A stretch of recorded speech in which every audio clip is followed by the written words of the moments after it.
ইরানে নিজেদের সর্বশক্তি দিয়ে তাণ্ডব চালিয়েছে যুক্তরাষ্ট্র ও ইসরায়েল।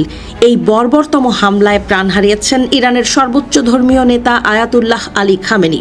তবে কাজের কাজ নাকি কিছুই হয়নি, ইরানের শক্তিও নাকি কমেনি মোটেও।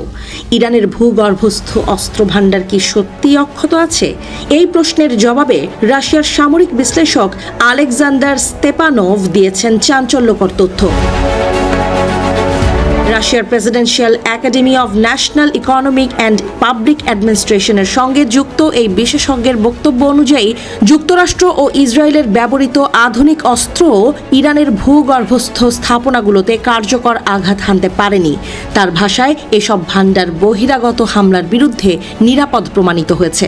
স্তেপানোভ বিশেষভাবে উল্লেখ করেন যুক্তরাষ্ট্রের শক্তিশালী GBU-57 বাংকার বাস্টার বোমার কথা। যুক্তরাষ্ট্রের ব্যবহৃত এই বোমাটি গভীর ভূগর্ভস্থ লক্ষ্যবস্তু ধ্বংসের জন্য পরিচিত। তবে তার দাবি GBU-57 সর্বোচ্চ প্রায় 18 মিটার গভীর পর্যন্ত কার্যকরভাবে আঘাত হানতে পারে, যা ইরানের স্থাপনাগুলোর গভীরতার তুলনায় খুবই কম। বিশেষজ্ঞের বক্তব্য অনুযায়ী ইরানের বহু অস্ত্র ভাণ্ডার শক্ত পাথরের স্তরের ভেতরে নির্মিত, যা সামরিক দুর্গের মতো সুরক্ষিত। দীর্ঘ সময় ধরে পরিকল্পিতভাবে তৈরি এসব স্থাপনা শুধু প্রচলিত বোমা নয়, আরও শক্তিশালী আঘাত থেকেও টিকে থাকতে সক্ষম হতে পারে বলেও তিনি মনে করেন। এমনকি কিছু ভাণ্ডার পারমাণবিক হামলার অভিঘাত থেকেও আংশিক সুরক্ষা দিতে পারে বলে ইঙ্গিত দেন তিনি।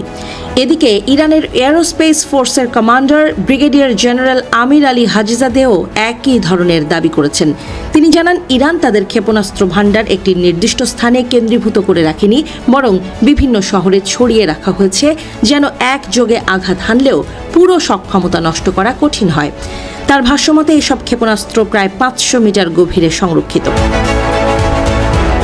সাম্প্রতিক বছরগুলোতে ইরান তাদের সামরিক শিল্পে উল্লেখযোগ্য বিনিয়োগ করেছে বলেও মন্তব্য করেন স্তেপানোভ। তার মতে দেশটি শুধু পরিমাণে নয়, প্রযুক্তিগত দিক থেকেও ক্ষেপণাস্ত্র সক্ষমতা বাড়িয়েছে।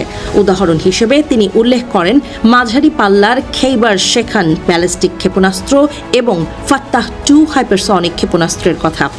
এই অস্ত্রগুলো ইরানের প্রতিরোধ ক্ষমতাকে নতুন মাত্রা দিয়েছে বলে দাবি করা হচ্ছে। বিশ্লেষকদের মতে ভূগর্ভস্থ সামরিক অবকাঠামো গড়ে তোলার কৌশল নতুন নয়। বিভিন্ন দেশই গুরুত্বপূর্ণ স্থাপনা মাটির গভীরে নির্মাণ করে থাকে, যেন স্যাটেলাইট নজরদারি ও আকাশপথের হামলা থেকে সুরক্ষা নিশ্চিত করা যায়। তবে ইরানের ক্ষেত্রে গভীরতা ও বিস্তৃত নেটওয়ার্কের বিষয়টি বিশেষভাবে আলোচিত। তেহরানের সাম্প্রতিক হামলার পর শহরের আকাশে ধোঁয়া উঠতে দেখা গেলেও সেই আঘাত কৌশলগত সক্ষমতায় কতটা প্রভাব ফেলেছে তা নিয়ে বিতর্ক চলছে। স্তেপানোভের বক্তব্য অনুযায়ী দৃশ্যমান ক্ষয়ক্ষতির বাইরেও ইরানের মূল সামরিক ভাণ্ডার অক্ষত থাকতে পারে।